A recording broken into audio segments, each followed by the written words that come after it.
Oh, come on, man. How can you say generational curse? Like, some people are destined to fail. It's not because there's a generational curse. It's not because of the color of their skin. It's not because of their social background, i.e. they're from a working class, lower class background. It's because they believe they have a generational curse. It's because they believe, because they're a certain skin color, they have to work 3 times as hard as people that look like this for half the results. It's because they believe, oh, I'm from a working class background, so that's it. I'm born this way. Doesn't matter how hard I work, how hard I try. You know, I'd have to get ultra lucky to be successful. You can't believe that you have a generational curse. Now, some of you lot are going to be watching this because obviously this is a follow-up video from the previous video. A lot of you don't know who I am, don't know what I'm about and that. I come from a poor family. I come from a good home, but it was a poor home. We always had food on the table, clothes on our back, trainers on our feet, but that was about it. Mum could not afford to take me on holiday every year or even every other year. I went to Jamaica one time when I was 13.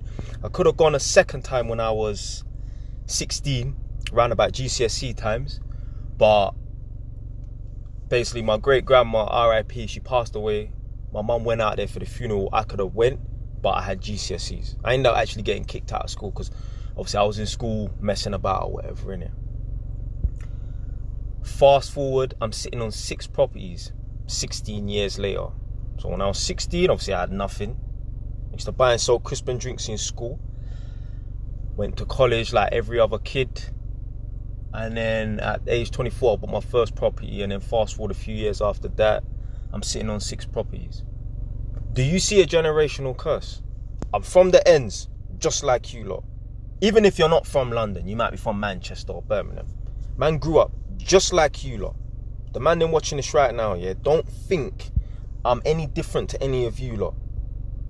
When I was 10 years old, I used to run home from school to catch the latest episode of Dragon Ball Z. I even went on a podcast the other day. Big up Josh.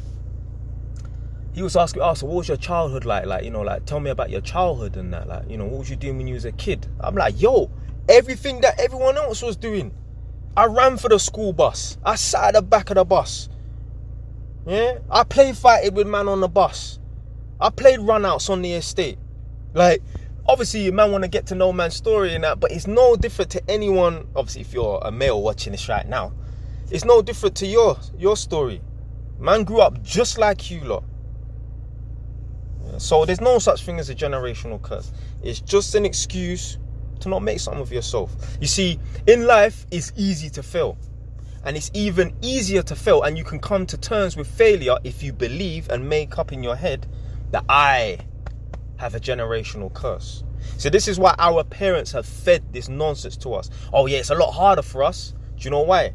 Because if your parents ever said to you, you can become anything you want, you can become rich and successful, whatever, yeah, as long as you put the work in, you can flip it back onto your parents and say, so why have you not become rich? Why have you not become successful? Why have you not become the things that you said you was going to become when you were 7 or 8 years old, when your teacher asked you what you want to be when you're older? They will have no excuse. So they have to tell their kids, oh yeah, life is hard and that. That's why I failed as your parent. So no, I will not be retiring my mum. Yeah, as a follow-up to the previous video, I will not be retiring my mum. You see, a lot of people will say, oh yeah, what if your parents were immigrants and that? Bro, your parents did not come over at 60 years old. Your parents, if they're immigrants, let's say they came over when they was 32. There's night schools they can go to, you know. Your dad, let's say your dad was uneducated from whatever country you want to pick. He could have went to night school and became an electrician, you know. He didn't have to work in a factory. He didn't have to be a taxi driver and that for the rest of his days. Your dad could have made some of himself, you know. There are night schools. There are night classes. You can do open university and that. There's no excuses. If you have a healthy brain, a healthy body, there's no excuses. All right, immigrant people, you know, they're going to start off in the deficit. They're going to start off behind and that because they weren't given the same opportunities as us. But okay, what were these immigrant parents doing when they got themselves settled after about 5-6 years? Nothing. Just coasting along through life. Just socializing, hanging around doing nothing. They will sit in a room full of people talking nonsense, talking about everything but how to put some money in the fucking bank. Right now, we're in a cost of living crisis, yeah? Prices have gone up, allegedly. I don't feel it because I've made something with myself, so it's nothing. There are people who are going to be sitting in a room with their friends on Friday night, Saturday, Sunday, whatever. And they're going to talk about everything else but how to put some money in the bank. Yo, you ain't got nothing to talk about apart from how to make some more money if you're broke right now. You shouldn't be socializing. You should just be grinding. You should just be working. See, people will scratch their head like, rah, how's my man 32 and he's got 6 properties? His property portfolio is worth £1 million. I ain't a millionaire. I don't have £1 million in cash. But what I'm saying is, man's got £1 million property portfolio. People sit there and scratch their head like, rah, how the hell is my man's able to get this? Because all I do is work. All I do is work. Yeah, take a little bit of time, I have a little bit of fun, but I just work. In life, you gotta just work. What else is there to fucking do? Yeah?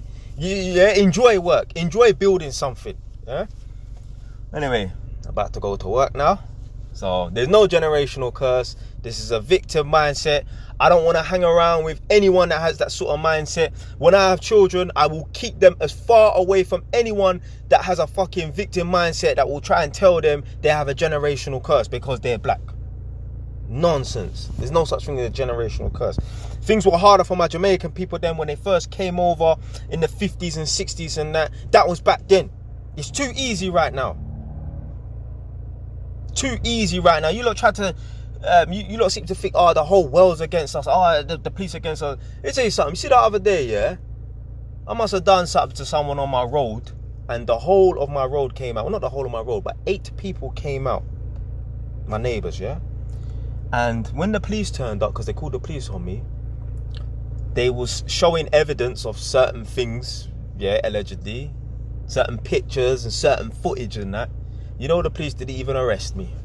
Imagine that. One black man that all of these 8 people have bad things to say about. The police came and they just said, all right, we'll squash it and that. When they could have easily arrested me. So tell me how the police are against us black people and that. It's your attitude. Yeah, there's so many times, yeah, I'll get stopped by the police. And I know I was supposed to end the video about 2 minutes ago, but I'm still talking. There's so many times I get stopped by the police and it's just for like riding my motorbike in a, you know, not so safe manner. So many times I get stopped by the police and it's a situation where they could do me for something, you know, or they can let me off. I always get let off. Do you know why? Because of my attitude. Do you know what? It actually works in my favor that I know how to deal with them properly because I'm black. Because they're expecting a certain response. They're expecting a certain attitude and they don't get it. Because I know how to play the game. See, a lot of you lot think you're road and you're from the ends and that. Yo, if you truly was road and you truly was from the ends, you would know how to deal with the police because you had so many encounters with them that you would know, okay, this works and this don't work. I've been arrested too many times. I've been arrested, false allegations. They got the wrong person. But I got arrested for attempted murder one time, innit? Yeah, like, it was my friend that got stabbed. They thought I did it because I was active in my area, innit?